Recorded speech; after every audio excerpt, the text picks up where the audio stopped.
first bus in Thailand. I'm heading from Chiang Mai to Sukhothai. It's a 6-hour bus ride apparently, and it cost me something like $7. After 6 hours of Thailand countryside, I successfully made it to Sukhothai. I have arrived in Sukhothai, and now I'm in a cab all the way to my hostel. This is so not safe, but I love it. I checked into my guest house in the old city Sukhothai, threw my stuff down on the bed, and headed over to the market. Just enjoy the sounds for a second.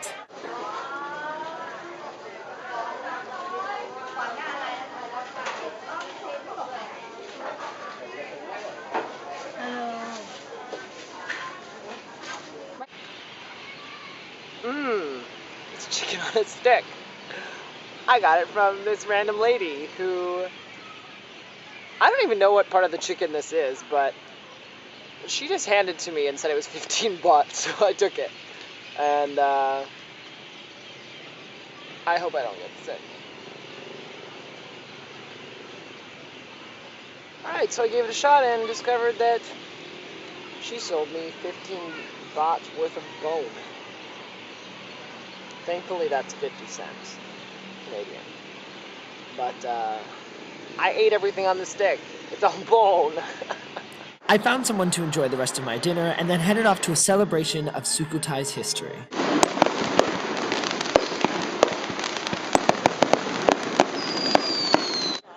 These lanterns were let off into the night sky.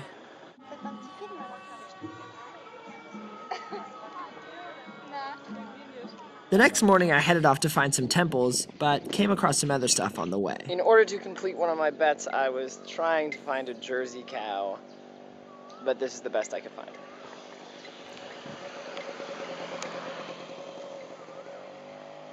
He's pretty rad regardless. Did I just use the word rad? After miles and miles of walking, Backpack with Brock was successful. Finally, I found what I was looking for. The temple you see behind me is called Wat Si Chum. There's different buildings. That was a monastery, as you can see right there. And then this big, tall block right there has a Buddha on each side doing different things. One is standing, one is running, one is sitting. I don't remember what the other one is, but I'll take a look soon. And I have no idea how old this is, but it's old. It's surrounded by a moat, which is pretty cool. And yeah, let's go look at it. The temples were pretty interesting. I found a small crumbling Buddha. Wow. And a tall crumbling Buddha.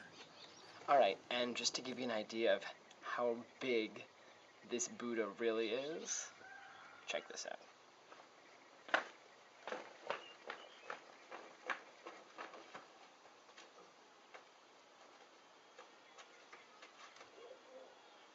It's humongous! Impressed, I headed back to the hostel and had a run-in with those cows again on the way. Hi.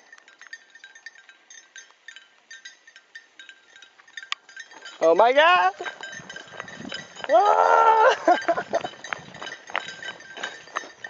Finally, I made it back and met some really cool Austrians for dinner.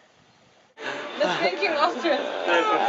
The hills are woodland of the sound of music. And after some cheap Chang beer, we finish off the night being serenaded by a wonderful Thai woman.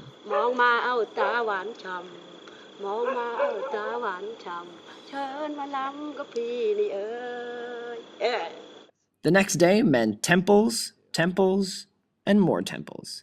While some were in okay condition, other ones right next to them weren't. And after finding some smaller Buddhas, I set out to find the biggest Buddha. Alright, I have officially found the biggest Buddha I've ever seen in my entire life. Get ready for this.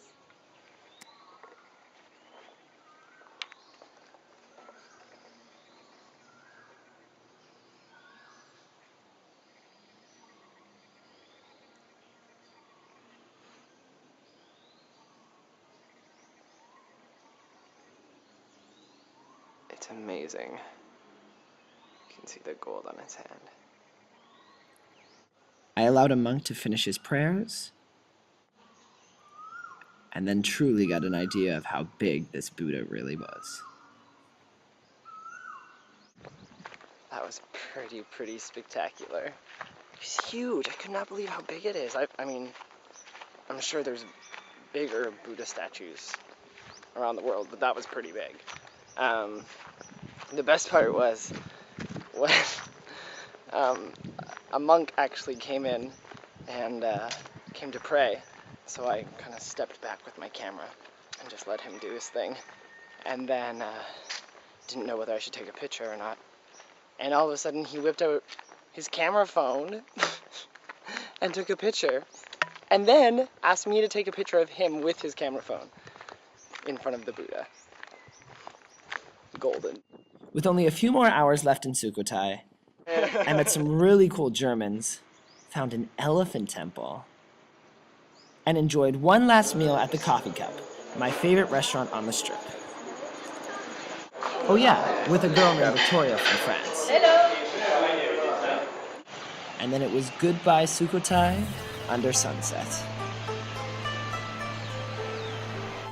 Next time on Backpack with Brock, I make it to Bangkok to Khao San Road and check out a traditional Muay Thai boxing event.